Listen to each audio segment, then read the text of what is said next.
नमस्कार, ये आकाशवाणी चंडीगढ़ है। अब आप सुकीर्ति से प्रादेशिक समाचार सुनिए। पहले इस बुलेटिन के मुख्य समाचार।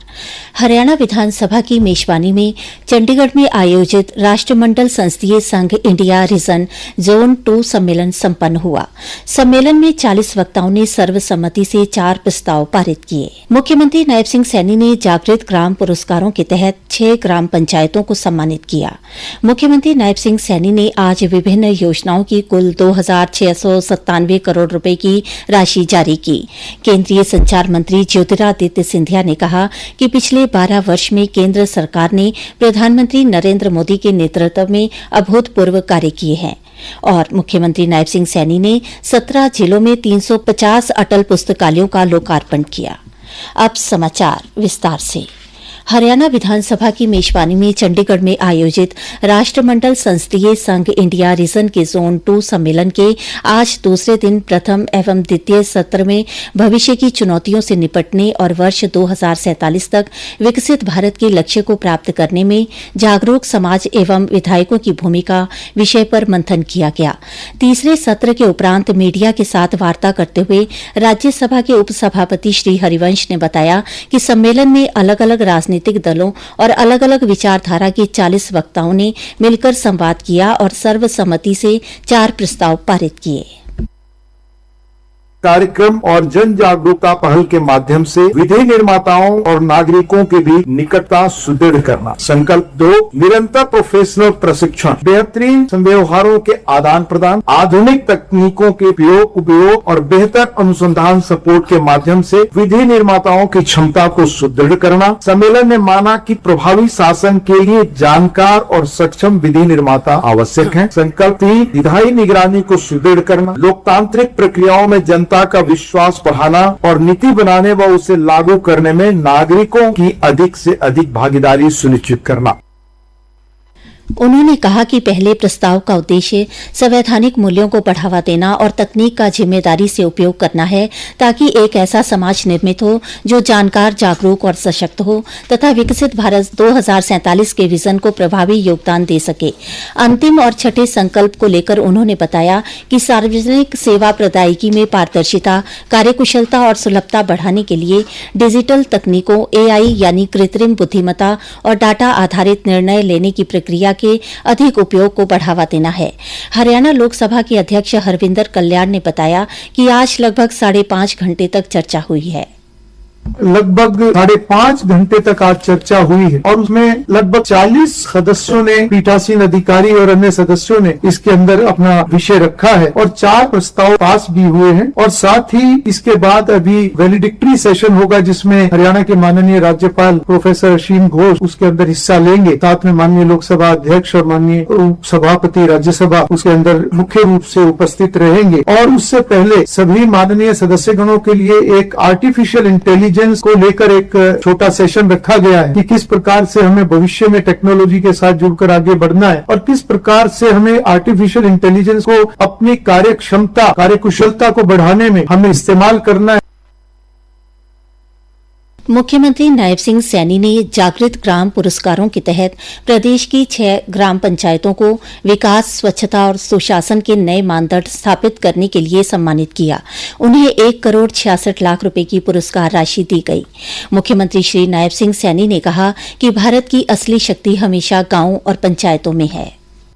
आज 17 जिलों में 44 करोड़ रुपए की लागत से बनी 350 अटल लाइब्रेरी का भी लोकार्पण किया गया है। और साथियों, जो पिछले दिनों मैंने घोषणा किया था कि मुख्यमंत्री जागृत ग्राम पुरस्कार के माध्यम से 6 ग्राम पंचायतों को आज यहाँ सम्मानित भी किया गया है, जिन्होंने जो हमने 5 पैरामीटर्स बनाए हैं उन पैरामीटर्स को, उन मानदंड को स्थापित किया है और इसकी एवज में आज 1,66,00,000 रुपए के पुरस्कार की राशि इन पंचायतों को देने का काम किया है।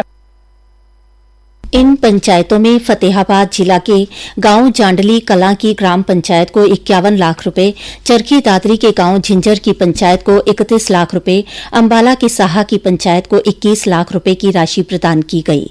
इसी प्रकार द्वितीय श्रेणी में फतेहाबाद जिला के गांव जल्लोपुर की पंचायत को 31 लाख रुपए, गांव गदली को 21 लाख रुपए तथा करनाल के मर्तान हेड़ी गांव की ग्राम पंचायत को 11 लाख रुपए का पुरस्कार दिया गया। उन्होंने इस दौरान कुरुक्षेत्र के सांस्कृतिक और धार्मिक महत्व पर आधारित धर्म क्षेत्र कुरुक्षेत्र पुस्तक का विमोचन भी किया। मुख्यमंत्री नायब सिंह ने आज विभिन्न योजनाओं की कुल 2,697 करोड़ रुपए की राशि जारी की। मुख्यमंत्री ने कहा कि दीनदयाल लाडो लक्ष्मी योजना के तहत प्रदेश की माता बहनों को 8वीं किस्त की 207 करोड़ 75 लाख रुपए की राशि जारी की गई है।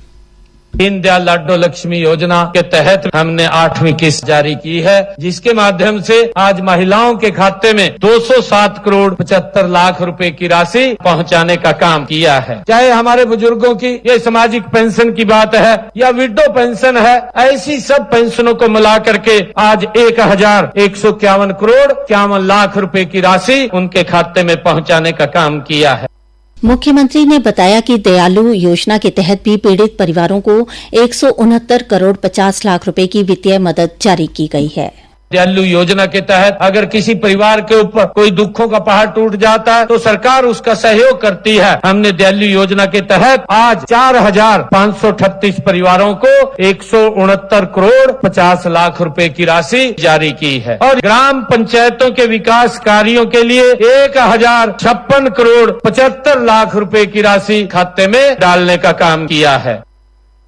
केंद्रीय संचार मंत्री ज्योतिरादित्य एम सिंधिया ने कहा कि पिछले 12 वर्ष में केंद्र सरकार ने प्रधानमंत्री नरेंद्र मोदी के नेतृत्व में अभूतपूर्व कार्य किए हैं, जिनका सीधा लाभ देश की जनता को मिला है। उन्होंने सिलसिलेवार योजनाओं के हिसाब से आंकड़े प्रस्तुत किए।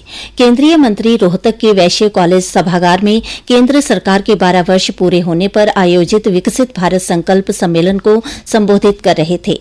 उन्होंने कहा कि प्रधानमंत्री नरेंद्र मोदी ने असंभव को संभव बनाने का काम किया है। बाद में पत्रकारों से बातचीत में केंद्रीय मंत्री ज्योतिरादित्य एम सिंधिया ने कहा कि गत 12 वर्ष के दौरान भारत ने स्थिरता और परिवर्तन 2 शक्तियों का प्रमाण देखा है। आज भारत में 2 शक्तियों का एक प्रमाण पिछले 12 वर्षों में हमने देखा है, एक स्थिरता और दूसरा परिवर्तन। प्रधानमंत्री जी भारत वर्ष के सबसे लंबे प्रजातांत्रिक प्रणाली से चुने हुए प्रधानमंत्री के रूप में स्थापित हो चुके हैं। तो अभूतपूर्व स्थिरता और उसी के साथ भारत के घरेलू उत्पादन की दर 7.7% तक पहुंचकर पिछले 12 वर्षों में इसका एवरेज 7% के करीब आ चुका है, जिसके आधार पर अभूतपूर्व परिवर्तन भी हुआ। उन्होंने रोहतक में 4 वर्ष पहले करीब 315 करोड़ रुपए की लागत से बनकर तैयार हुए रेलवे एलिवेटेड ट्रैक का निरीक्षण भी किया और स्वच्छता अभियान में भी शिरकत की। प्रादेशिक समाचार आकाशवाणी चंडीगढ़ से प्रसारित किए जा रहे हैं। हमारे बुलेटिनों और ताजा समाचारों के लिए आप हमारी वेबसाइट newsonair.gov.in पर लॉगिन कर सकते हैं। ये समाचार हमारे YouTube चैनल और x handle Akashvani news Chandigarh पर भी उपलब्ध हैं। हरियाणा के मुख्यमंत्री नायब सिंह सैनी ने घोषणा की है कि शामलात भूमि पर पिछले 20 वर्षों से मकान बनाकर रह रहे ग्रामीण परिवार मालिकाना हक लेने के लिए अगले वर्ष 16 जनवरी तक आवेदन कर सकते हैं। ऐसे परिवारों से वर्ष 2004 की कलेक्टर दर की 1.5 गुना के अनुसार भूमि खरीद की राशि जमा करवाई जाएगी। मुख्यमंत्री पंचकुला में आयोजित राज्य स्तरीय सशक्त पंचायत समारोह को संबोधित कर रहे थे। उन्होंने कहा कि दस्तावेजी कठिनाइयों के कारण कई पात्र लोग आवेदन नहीं कर सके थे, ऐसे में सरकार ने उन्हें राहत दी है। इसके साथ ही उन्होंने घोषणा की है कि ग्रामीण क्षेत्र में कचरा प्रबंधन को मजबूत बनाने के लिए ट्रैक्टर, ट्रॉली चालक और कचरा संग्रहण कर्मी उपलब्ध करवाए जाएंगे। यह ट्रैक्टर इलेक्ट्रिक होंगे। इसके अलावा वेस्ट टू एनर्जी परियोजनाओं पर भी सरकार काम कर रही है। इस दौरान उन्होंने 17 जिलों के 179 गांवों की फिरनियों पर LED स्ट्रीट लाइट का उद्घाटन भी किया, जिन पर 23 करोड़ 21 लाख रुपए की लागत आई है। साथ ही 17 जिलों में 44 करोड़ रुपए की लागत से बने 350 अटल पुस्तकालयों का भी लोकार्पण किया। उन्होंने ग्राम विकास के लिए पंचायती राज संस्थाओं को विकास कार्यों हेतु 1,056 करोड़ 75 लाख रुपए सीधे उनके खातों में हस्तांतरित किए। मुख्य समाचार एक बार फिर। हरियाणा विधानसभा की मेजबानी में चंडीगढ़ में आयोजित राष्ट्रमंडल संसदीय संघ इंडिया रीजन जोन 2 सम्मेलन संपन्न हुआ। सम्मेलन में 40 वक्ताओं ने सर्वसम्मति से 4 प्रस्ताव पारित किए। मुख्यमंत्री नायब सिंह सैनी ने जागृत ग्राम पुरस्कारों के तहत 6 ग्राम पंचायतों को सम्मानित किया। मुख्यमंत्री नायब सिंह सैनी ने आज विभिन्न योजनाओं की कुल 2,697 करोड़ रुपए की राशि जारी की। केंद्रीय संचार मंत्री ज्योतिरादित्य सिंधिया ने कहा कि पिछले 12 वर्ष में केंद्र सरकार ने प्रधानमंत्री नरेंद्र मोदी के नेतृत्व में अभूतपूर्व कार्य किए हैं। और मुख्यमंत्री नायब सिंह सैनी ने 17 जिलों में 350 अटल पुस्तकालयों का लोकार्पण किया। इसी के साथ ही प्रादेशिक समाचार समाप्त हुए।